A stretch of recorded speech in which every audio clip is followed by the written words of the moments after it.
Well, good evening. My name is Harry Helling, and I'm the Executive Director of the Birch Aquarium at Scripps Institution of Oceanography, UC San Diego.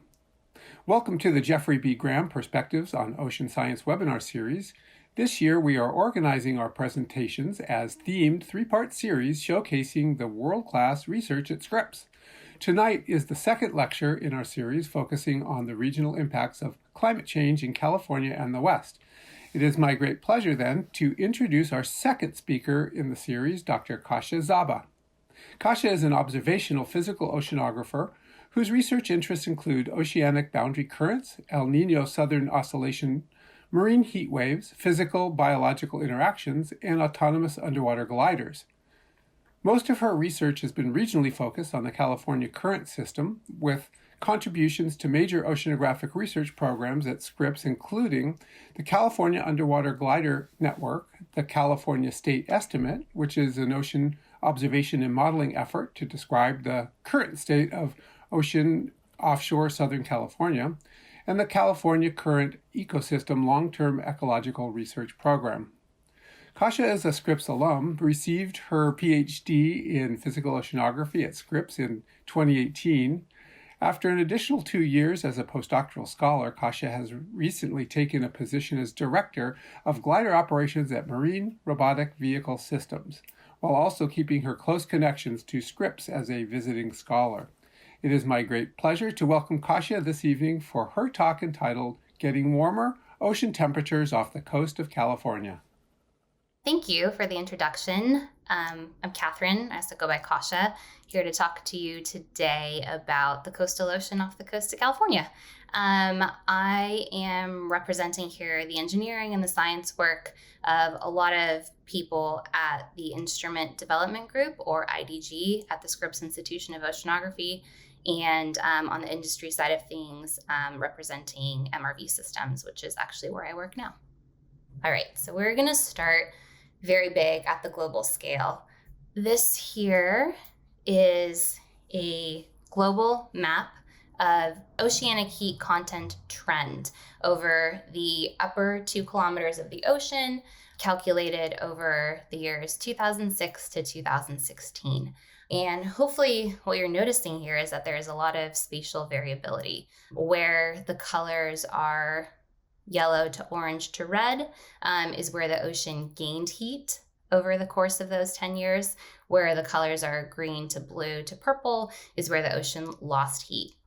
And so you can imagine if you sum this all up, if you integrated the entire ocean that's shown here, the overall global trend would be positive in that the ocean is gaining heat at the global scale. However, if you look at various regions in the ocean, for example, right here, near Southeast Asia, up here in the North Atlantic, there is heat loss. And so the point here is that there's a lot of variability. It's not the case that the global trend is the same as a local trend or a regional trend. And I'm showing this here to sort of piggyback off of the talk that Professor Sarah Gilly gave a couple months ago, I think at the end of the summer, about global oceanic warming as observed at the global scale. And so in this talk here, we're going to again, piggyback off of a lot of the concepts that she had talked about and look at things at a regional scale. Specifically, we're going to look at this region here shown in the box off the coast of California. The star here is more or less where San Diego is, where the Scripps Institution of Oceanography is, and where the Birch Aquarium is.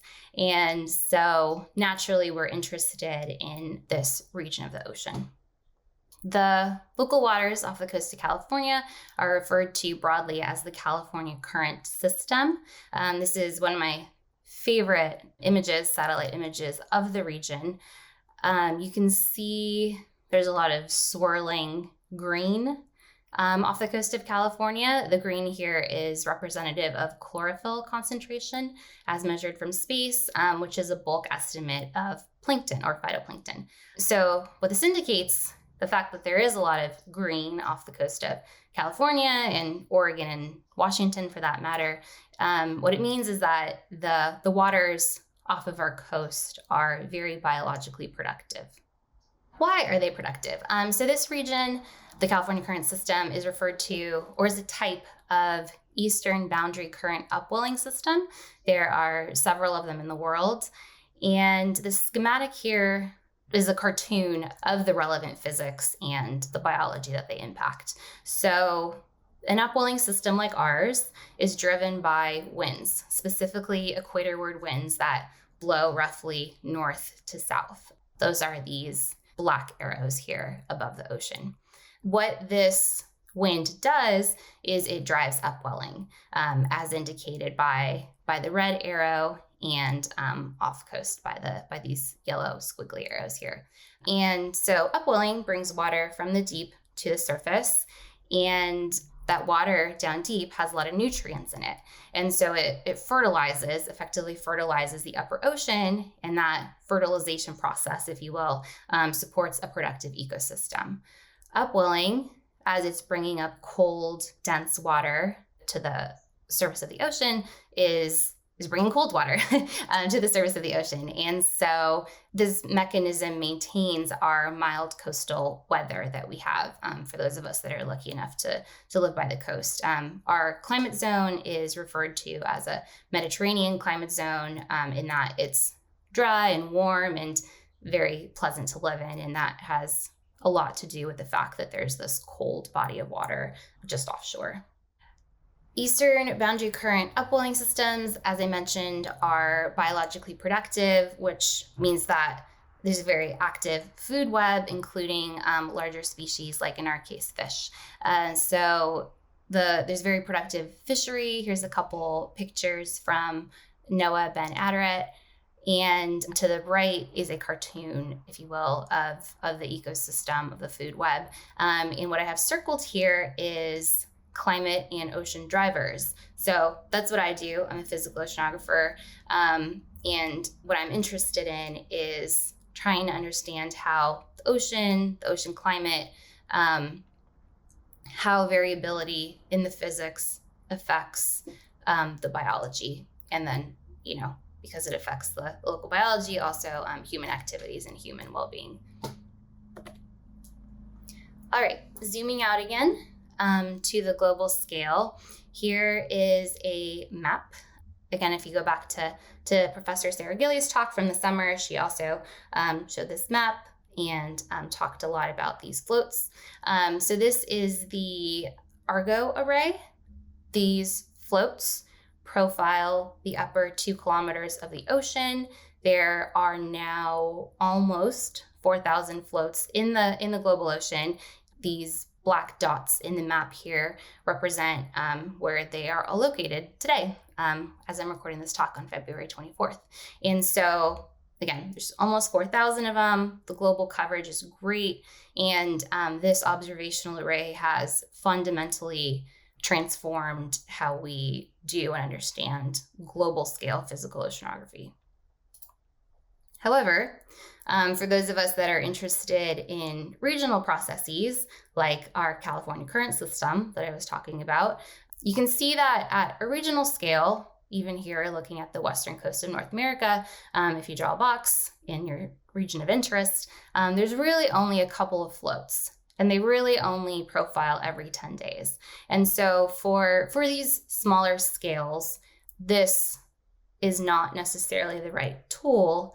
And so we have other tools that we use, other observational tools to observe and understand things at a regional scale. So zooming in on that box that I had showed, here's a map of California and the ocean adjacent to it. The red dots here are profiles over the course of a couple years from floats that were in the region. Those are the red dots. And then they look like lines, but they're actually dots. It's just a lot of dots. In blue are from a network of gliders. There's a little cartoon of a glider shown there. And so what you'll hopefully recognize is that there are a lot more blue dots than there are red dots. In fact, it's a factor of 12 difference. And so the point here is that floats are fantastic Argo network is fantastic at observing the open ocean. But we need different tools, in this case, the glider, to measure the ocean boundaries. You can see that the glider trajectories come up on the shelf, they get really close to shore, and so they're able to monitor and sample the coastal ocean, which is shallower. So floats, great for monitoring global scale climate variability. Gliders, great for monitoring the regional effects of climate variability. And so another way to think about this is that gliders connect the coast to the open ocean. You need the right tool for the job and for the scale that you're trying to measure. Now, I don't want to give the impression that gliders are the only tools that we use to measure the coastal ocean. These are all programs that are supported by the Southern California Coastal Ocean Observing System, or SCOOS. You can go on their website, the URL is there if you want to see some of the data or learn more about these tools. I'm assuming most people are familiar, for example, with ship-based sampling. So there are a lot of different people at Scripps and beyond doing a lot of different types of coastal observations, but I am most familiar with gliders, as that's the science work that I've done, and so we'll be talking about gliders today, except at the end I'll talk for a minute about shore stations, or one shore station in particular. Okay, so the spray glider, here is a picture of one and a schematic of one, sort of a simplified engineering schematic of the insides of one. Gliders are a type of autonomous underwater vehicle, or AUV. They weigh about 110 pounds. They're 2 meters or 6 feet approximately in length, and they have a 1 meter or 3 foot wingspan. And so what that means is that they are deployable from a small boat by 2 people. You don't need to have a global research sized ship to deploy these. Though you can, but you can also deploy them from a small boat. They are buoyancy driven. And what I mean by that is, if you look at the schematic down here, there's an external bladder, and these gliders also have an internal bladder. And the glider uses a pump to pump oil from the inside of the glider to the outside of the glider. And that changes its volume, which changes its density in the water. And so it profiles up and down as it changes its buoyancy. And so there are other types of AUVs, for example, that use a propeller. This does not have a propeller. And because it doesn't have a propeller, it is much more energy efficient. The glider has wings, which provide lift and allow it to fly forward. It steers by changing its center of mass. The glider has several battery packs. 2 of them move forward and back and side to side, and that allows the glider to change its pitch and change its roll and steer in the direction that the pilot intends for it to go. In the wings, there are antennae. We use those for two-way iridium communication, and what that means is that you get near real-time data transmission, or every time the glider comes to the surface, it is able to communicate with you, you can communicate with it, and you can have a almost real-time sense of what's going on in the ocean. It uses GPS to navigate, and at IDG, we typically deploy them for a little over 100 days, or about 3 to 4 months. So we don't just fly these around for fun. They're out in the ocean to collect science data, which means that they're outfitted with a bunch of science sensors. The sensors sit here in the back, and that little tube there is part of the CTD. And so a CTD is a connectivity temperature depth sensor. It measures pressure, temperature, salinity. We also measure currents and acoustic backscatter, which is a proxy for zooplankton. We measure chlorophyll A fluorescence, which is a bulk proxy for phytoplankton, and we also measure dissolved oxygen. There are new sensors and other historic sensors that have been integrated onto the spray glider. However, these variables listed here are the ones that we measure in a sustained and persistent way off the coast of California. And we also use a technique called dead reckoning to estimate depth average currents over the upper 1,000 meters or 1 kilometer. Here is a video of a glider deployment. It'll give you a sense of the scale of the glider relative to humans.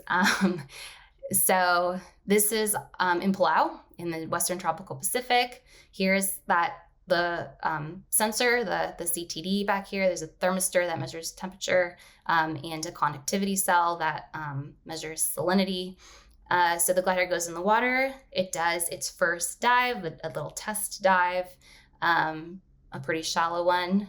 It's going to come back up to the surface. It's going to roll onto its side and stick its wing out of the water where, remember, the antenna is, and it is going to communicate to the pilot. And we'll get some data and make sure everything is okay. It's phoning home here. After it completes the data transmission, it's going to roll back on to into a flat orientation, and go back down. And then it's going to start doing its more regular dives, and 3 to 4 to 5 months later, we'll come back and recover it. But it's out there for a while collecting data for us while we are back on shore. Here's a little cartoon of what you just saw and what I just explained in the previous slide. So the dive profiles the profiles in a sawtooth pattern, up and down, up and down. This little cartoon just shows one dive. One dive cycle in the way that IDG operates this platform, it goes down to 1 kilometer or 0.6 miles. It covers in the horizontal direction 6 kilometers or 3.7 miles, and a single dive in this configuration takes 6 hours. Off the coast of California, we operate them a little more shallow, so they only go down to 0.5 kilometer, travel 3 kilometers in the horizontal, and the dives take 3 hours. So we get more frequent but shallower profiles off the coast of California. The gliders travel horizontally with a speed of 25 centimeters per second, which is 0.5 knots, and 10 centimeters per second in the vertical. So it's pretty slow, but you can think of it as a slow, persistent platform that moves up and down, collecting data for us over a long period of time. The glider turns on the sensors and samples the data while it's coming up. So we get our profile of science information on the ascent. And as I mentioned, the mission duration for us is over 100 days, over 3 months. So something that IDG has been working on recently is a next generation underwater glider, or Spray 2. As this technology has been around since the early 2000s, and as with any technology, at some point it's time to work on a next version, a version 2.0. And so that is what Spray is undergoing right now.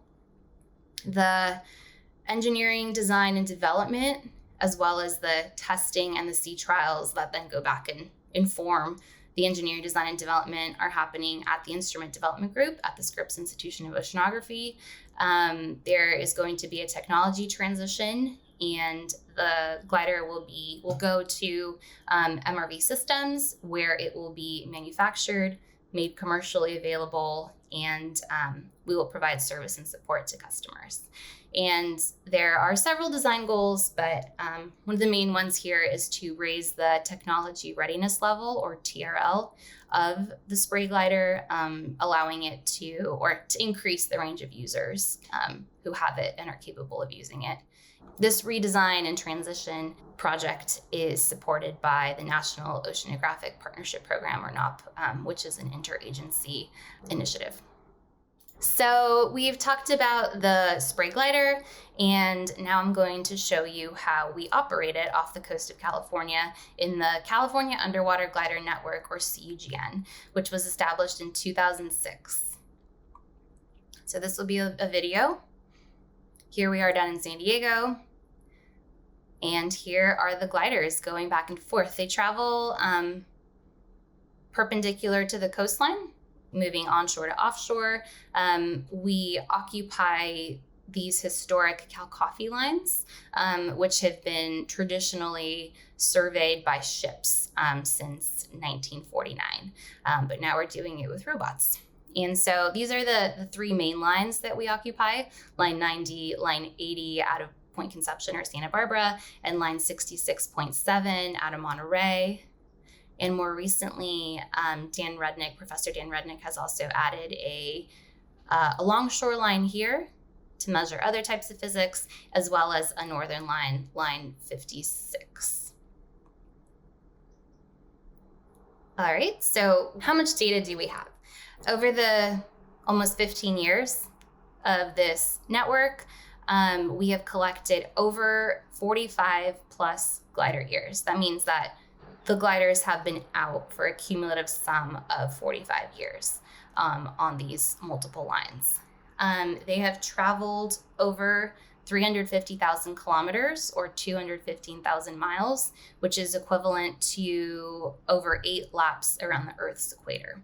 So they've been putting in the work and traveling very far. And in this network, we have a total of 150,000 dives, which is a lot of data to process and also learn a lot of interesting scientific facts from. And to our knowledge, this is the longest sustained glider time series in the world. The California Underwater Glider Network has been around for over 15 years. And what have we learned from it? First and foremost, the network, because the gliders are out all the time, has allowed us to calculate a robust high-resolution baseline of California current system physical oceanography. And what I mean by that is we now have a better, higher resolution understanding of the mean circulation patterns and water masses in the region. We have a better high resolution baseline of the annual cycle, or how our oceanic ecosystem varies from season to season to season. This includes upwelling in the springtime, stratification and heating in the summer, as well as a semi-annual intensification of the California undercurrent, which I'll talk about. Beyond that, because the gliders are out all the time, we have sustained monitoring of InterAnnual Anomalies, specifically of temperature. And I will talk about 2 of them, though there are others. You may remember in 2014-15, there was a large green heat wave. It was known as the blob. And then the following year after that, there was the 2015-16 El Nino, and that was associated with a subsurface warming that I'll talk about. Mean circulation and water mass patterns in the region. This vector quiver plot is what the mean circulation looks like off the coast of California along our 3 lines. Offshore, we have the equatorward California current that flows roughly southward. It is of subarctic origin, which means that the water that it carries is cold and fresh. Near shore, we have the poleward California undercurrent, which flows roughly northward. It is of tropical origin, and so it is bringing into the region relatively warm and salty water. For the next couple slides, I'm going to focus on the data that is in the box shown here in Southern California. That is roughly representative of what is happening in the Southern California Bight. Okay, so moving from the mean to the annual cycle, let me walk you through this plot because I'll show it with different data a couple times. So in this plot here, it's 2-dimensional. We have time on the x-axis, January through December, to show what is happening over the course of the year. And on the y-axis, we have depth, 0 to 500 meters. The color is temperature. Blues are colder water. Reds are warmer water. So what you can see is that in the springtime, the black lines, which are isopycnals or density surfaces, move up towards the surface. This is the spring transition to upwelling, where that cold, nutrient-rich water moves towards the surface. And that is because the winds are blowing stronger during that season. In the summertime, we have summer heating, as indicated by the sun there, which causes stratification in the upper ocean.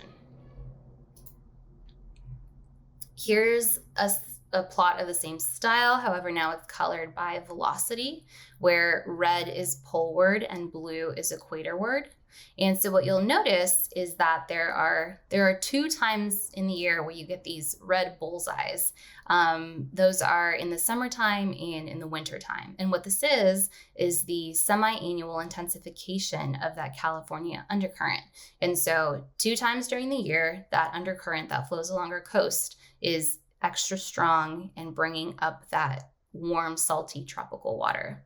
Interestingly, during the upwelling season in the springtime, we have a reversal of that current. So that was the seasonal cycle. Now we're moving to interannual temperature anomalies, or temperature anomalies that happen beyond the annual cycle and, every couple of years. Same style plot here. So we have time on the x-axis, except now instead of showing the months of the year, we are looking at the years from 2007 to present. And on the y-axis, again, we have depth going from 0 to 500 meters. And this time I'm showing temperature anomaly, where red means there is an excessive warming relative to the annual cycle. Blue means there's an excessive cooling relative to the annual cycle. And so a couple things here. You'll notice this warming here, that was the 2009-2010 El Nino. The following year, there's this cooling, that was the 2010-2011 La Nina. And then you move through time, you see this big warming here in 2014-15.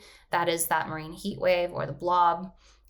The year after that, you see another warming. This time it's a lot a bit deeper. This is the El Nino of 2015-16.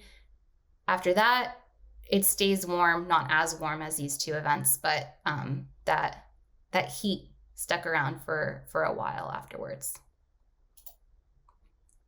Right, so here's some labels describing what I just said. We have this shallow warming associated with the marine heat wave, and then we have this deeper warming associated with the El Nino of 2015-16.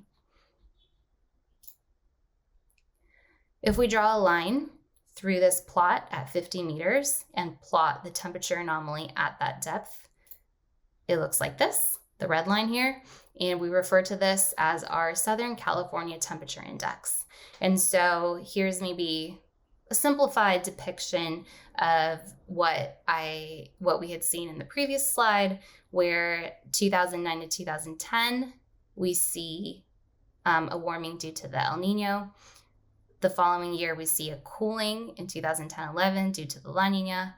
Things kind of linger around neutral, and then we see this large warming on the order of 2.5 degrees due to the marine heat wave.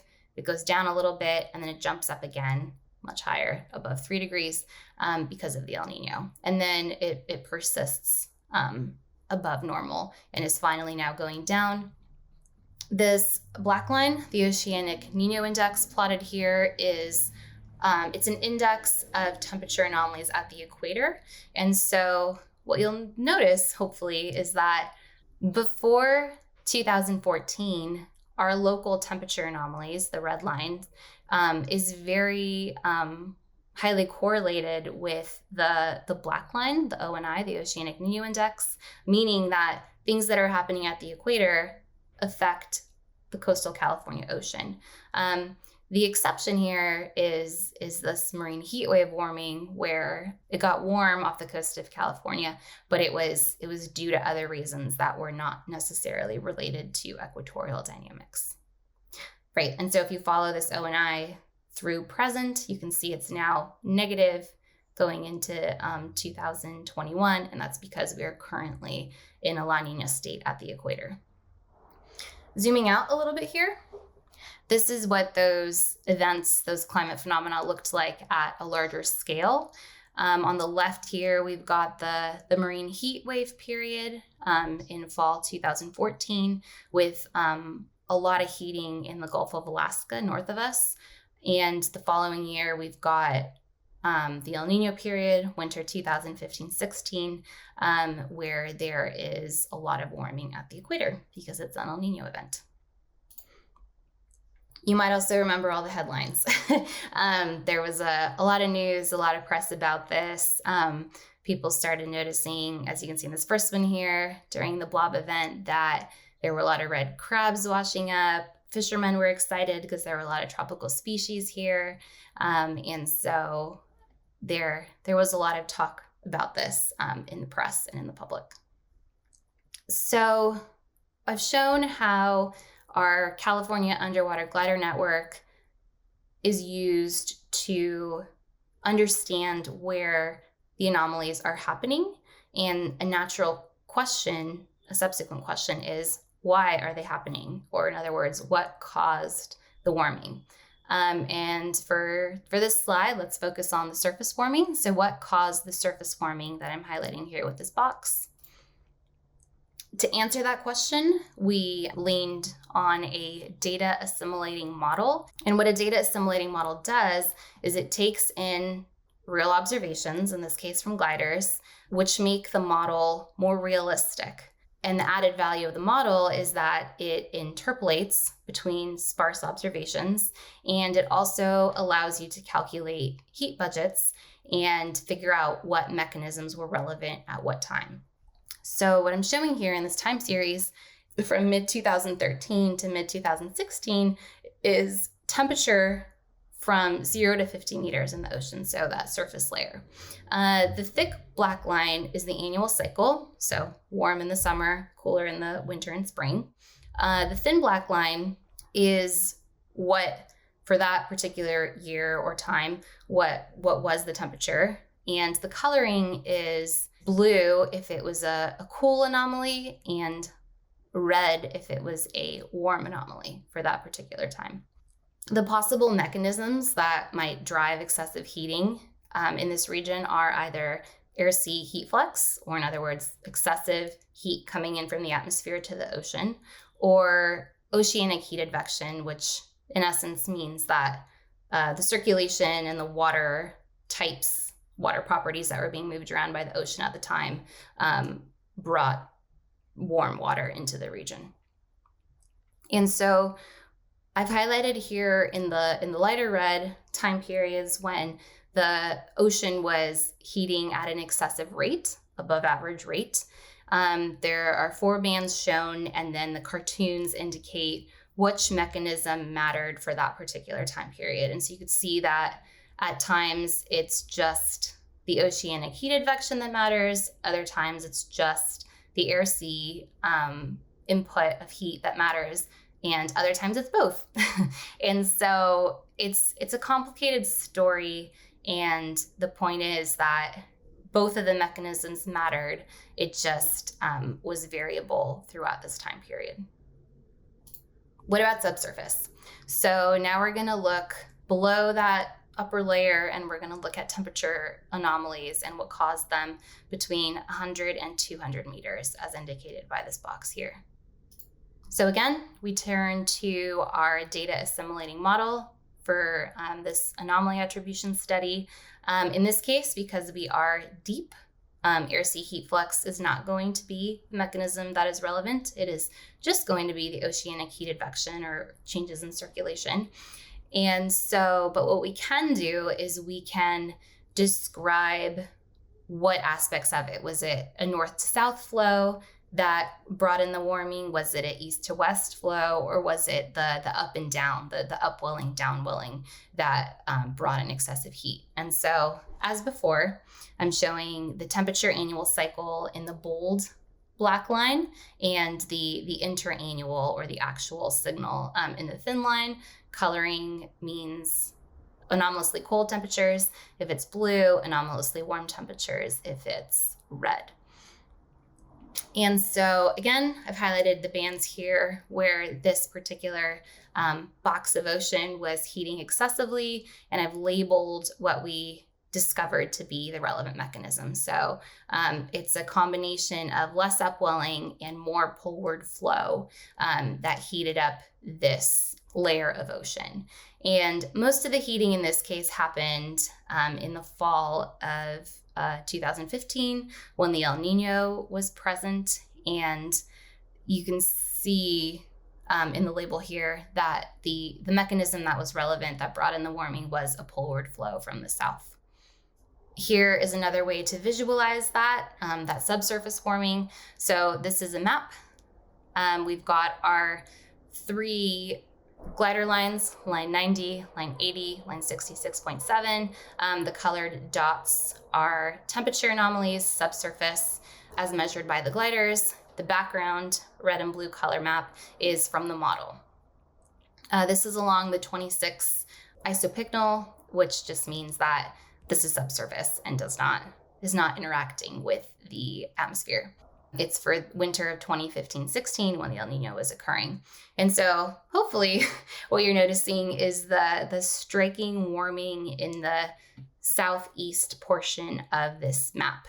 And the pattern here, the way that it's, like clinging to the coast and coming up the coast, even without showing velocity vectors over it, indicates that this is due to poleward flow coming in from the south. So why did that happen? We attribute it to changes in the California undercurrent. That's that current that flows poleward along the coast. That current was bringing in more water that is typically warm and salty. And so either the current was faster or broader during the El Nino.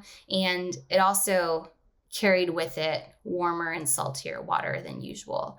And so what that means is that during the El Nino, and this has been observed before during the 1997-1998 El Nino, there was a tropical influence from the south on our California current system.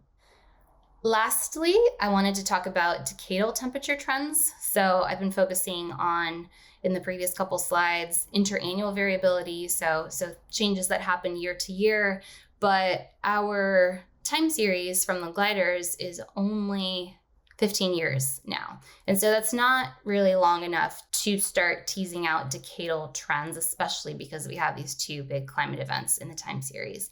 And so to do that, you need a much longer time series. And fortunately for the SIO community, temperature measurements have been collected off the pier for over 100 years. Since 1916. And so that is a perfectly sufficient data set with which we can start to tease out these longer term decadal, century-long temperature trends. And so here are 2 papers that did that calculation, that calculated what the linear trend was in the SIO pier temperature record from, in this bottom one here, it's from 1916 to 2018, so just over 100 years. The calculations showed that the warming trend is 0.12 degrees C per decade, which if you add it up over this century, that's a little over a degree. And that may not seem like a lot, it's 1 degree, but when you think about how big the ocean is and how much heat that is, if you're integrating over a larger spatial region, it really is a lot of heat. And on top of that, in the previous slides, I had talked about warming due to marine heat waves, warming due to El Nino, and those anomalies were on the order of 2, 3, maybe 4 degrees. And so you can imagine if you take that anomaly and place it on top of a 1 degree warmer ocean, the effects can be even more dramatic than what we observed. So in summary, I prompted or kicked off this talk with a title that included the question, is it getting warmer off the coast of California? And through the glider time series and through, more importantly, the Scripps pier temperature time series, the data shows that yes, it is getting warmer. However, context does matter. So what I mean by that, for example, is that we are currently it's a La Nina year and things are cooling down. However, that doesn't mean that we are not getting warmer anymore. It just means that we are cooling right now. But if you take that cooling in the context of the longer time series, be it 15 years or 100 years, it still means that the trend is warming. And so we need to keep monitoring to better understand these trends. I hope I've convinced you that there is tremendous scientific value to the sustained ocean monitoring programs that we have at Scripps and beyond. So there's the floats that are really great for understanding global variability. We've got our gliders that are great for understanding regional variability, specifically in boundary currents. And then we also talked a little bit about the Pier Shore Station, which is extremely long duration at over 100 years. And we've learned about a lot of very valuable things from that as well.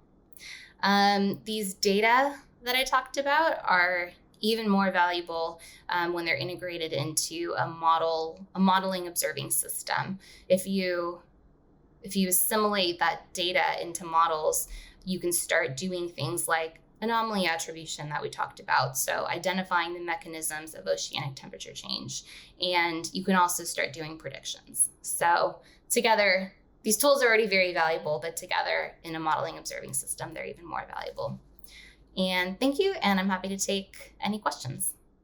Kasia, thank you for a wonderful talk. That was really fascinating. I know we've all watched with wonder things like the marine heat wave, and it's really nice to have the context that you provide of how we measure that and how we understand it.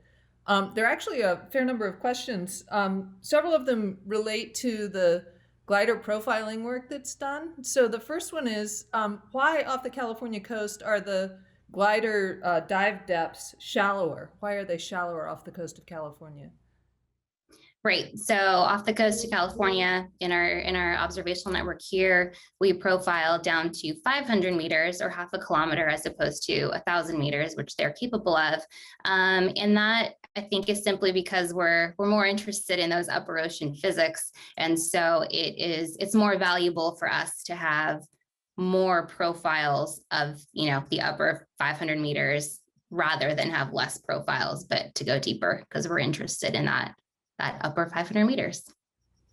And then a question, again, related to gliders, and this is just sort of the logistics of gliders. How long does it take for them to transmit their data? How long are they at the surface before they embark on their next dive?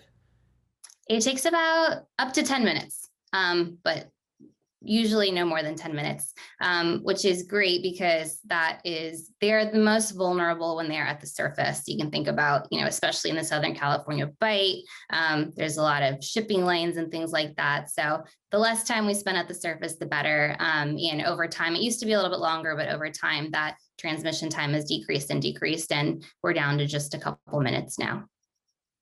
And then again, just about plans within the instrument development group for glider deployments from Scripps. Are there any plans for more glider monitoring parallel to the coastline? Parallel to the coastline. So there is the one along shoreline that's maintained now, and we're getting some interesting data from that. But regarding expansion of the network, I believe Professor Dan Rudnick's sort of next goal would actually be to go south and do another perpendicular line to the coast off the coast of Baja, California, Mexico. As you saw in the talk, what happens south of us influences our region a lot. And so it's important to get some measurements to the south of San Diego. So do you think that gliders and floats will ever replace ships? I know we used to do almost all of our measurements on shipboard. Is this the way of the future, autonomous vehicles? I do not think that they'll replace ships. I think glider and float observations sort of beautifully augment ship observations where you can just, get more of them, get more data quickly. But there are things that ships do that gliders and floats are not going to be able to do in the near future, at least, especially having to do with biological sampling. And I think in biological oceanography, there's a lot of instances where you physically need a sample of water, for example, and gliders can't do that. So I don't think ships are going away. And here's a great question related to that, parallel to the coast question, I think, and they're highly complementary. Tell you you did a great job. But how far north and south from California were those warmer temperatures that we saw in the marine heat wave conditions? All the way at the coast. During the marine heat wave, for example, most of the warming was in the Gulf of Alaska. So it was this really strange time where most of the Northeast Pacific Ocean was warming up. Though I will say that over that large region, it was different times over the course of those couple of years that the different regions experienced the heat stress. But yeah, all the way up to Alaska. Here's another glider question. Are they used elsewhere, for example, by Hui on the East Coast? Great question. Yeah, they are actually used by Hui. Oh, we should say who Hui is for those who are not. Yeah, Woods Hole Oceanographic Institution. That's right.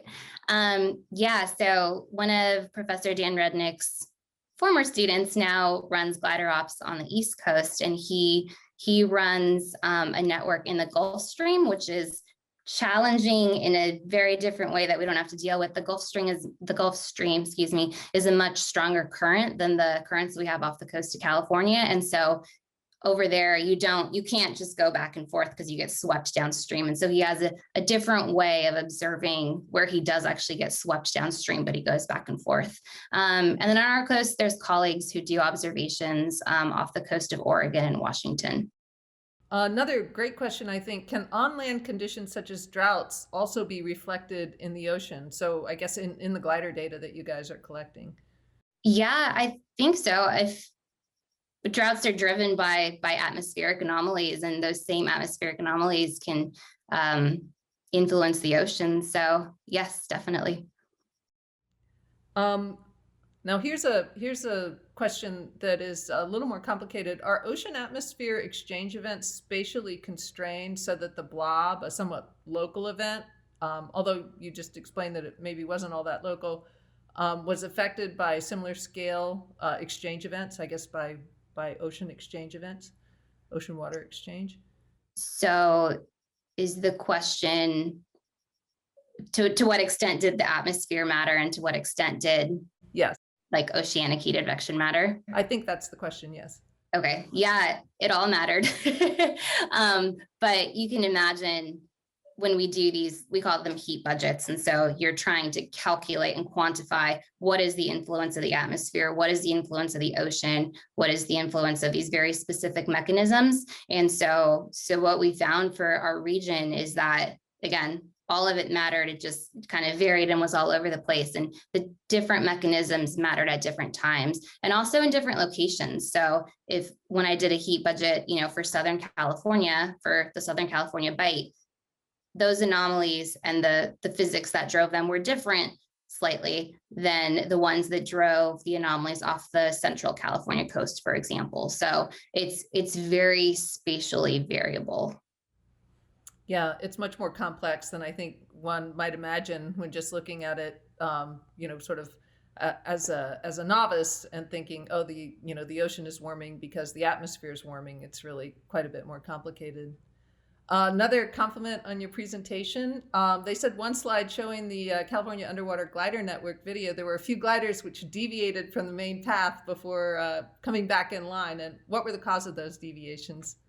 Yeah, so gliders are slow. They can only travel at a speed of, well, for us, we operate them at a speed of 25 centimeters a second or half a knot. You can imagine that there are currents in the ocean that are much stronger than that. And so off the coast of California, or really off of any coast, sometimes you'll get these kind of vortices, circular rotating pieces of water called eddies. And so if you get your glider stuck in an eddy, you go off the line. I'm actually piloting a glider right now, and I'm currently stuck in an eddy about 400 kilometers off the coast of San Diego. So there are some piloting challenges associated with strong currents. And in that video, you might have noticed that it was harder to stay on the line. There were more deviations on the northern lines than there were on the southern lines. And that's because there's more eddies up there and the circulation's more variable. So it's a little bit more challenging to pilot, for example, out of Monterey Bay than out of San Diego. There's another question that's more about the atmospheric controls on upwelling. What are the determinants of the winds, the southward winds off the California coast, which control the upwelling? So they're asking, why are we having those, I guess, northerly winds that are driving the water offshore and resulting in upwelling? Under normal conditions or during the anomalies? I think it's not specific. So I think under normal conditions, normal upwelling conditions. Yeah. So under normal conditions, the sort of high low pressure systems in the atmosphere on average are set up or sit like oriented in such a way that drives these winds that go roughly north to south along our coast. What those winds do, if you consider rotation of the Earth, is they push water offshore at the surface. You cannot have a vacuum of no water or anything like that at the coast. And so what happens is water gets pulled up from below and fills in the water that's been pushed offshore. And so that's kind of the normal upwelling condition or cycle. During anomalous events, like the marine heat wave, for example, and sometimes during El Niños, what happens is those like high, low pressure ridges move around in the atmosphere. And so that changes the wind patterns and that therefore changes the upwelling conditions. I don't know if you guys remember, but it was during 2014, it was kind of a weird, warm, stagnant, not windy, not cloudy time. And that had to do with these larger scale atmospheric changes that had happened. And so then I have a question that's probably not the favorite topic of people who operate glider networks. What's the fatality rate of gliders due to increased shipping traffic coming in and out of California ports? Do you end up with damaged or lost gliders? Yeah, we do lose gliders every once in a while, unfortunately. Professor Dan Rednick wrote a paper doing sort of a statistical overview of how well the fleet had done. And this was for about 10 years. He had done the calculation for 2004 to 2014. And over that time period, we had lost 9 gliders.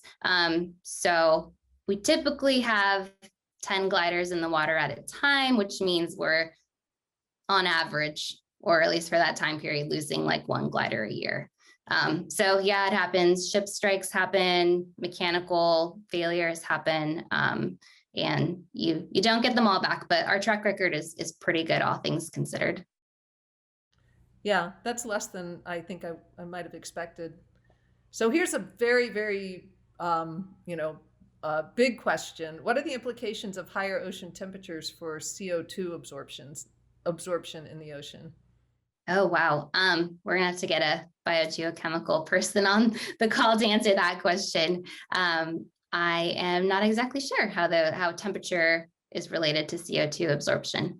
But I will tell you that we're planning on integrating more of those biogeochemical sensors onto the gliders. And so those are things that we hopefully in the coming years will be able to start measuring.